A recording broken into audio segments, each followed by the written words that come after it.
discover the astonishing and sometimes scary rituals of native tribes, from death whistles to sky burials that offer glimpses into ancient culture's deepest beliefs and practices.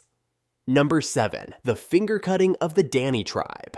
So, there's this thing the Dani tribe in Papua New Guinea does when someone dies. They call it the finger cutting ritual, and it's pretty intense. Basically, they take a sharp bamboo blade and slice off the tips of their fingers. Yeah, without any pain relief or anything. It's rough, but for them, it's a way to mourn the loss of a family member and keep their spirit at bay.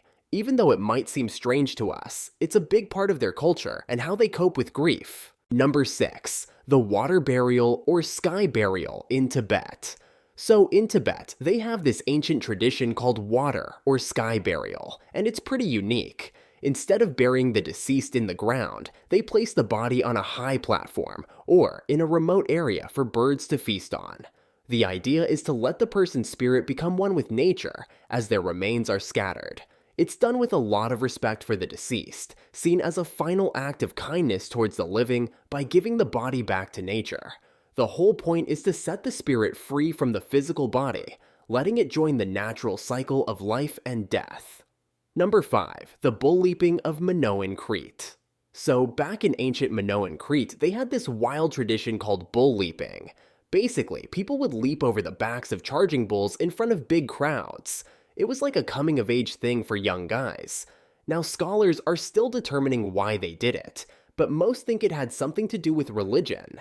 Some say it was to honor the bull for being all strong and fertile, while others think it was just a way to show off bravery and skill. They'd often do this in special areas in the palaces, like ancient bull rings. Number 4. The blood eagle of the Vikings.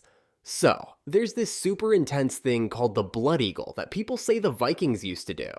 Basically, they'd tie up a person, slice open their back, break their ribs, and then pull them apart to make it look like eagle wings. To top it off, they'd yank out the lungs and put them on the poor victim's shoulders. Ouch, right? Now, scholars aren't totally sure why they did this. Some think it might have been a sacrifice to the gods, while others think it was more like a punishment, maybe for betraying the Vikings or something. Number 3. The self-mummification of the Buddhist monks. Back in old-time Japan, Buddhist monks had this wild ritual called Sokushinbutsu. Basically, they'd deprive themselves of food and water, meditate in cramped spaces, and endure extreme hardship for years until they passed away. Then, they'd mummify their bodies and stick them in shrines for worship. Why go through all this? Well, they believed it would help them achieve enlightenment and purity, like reaching a higher spiritual level. Number 2.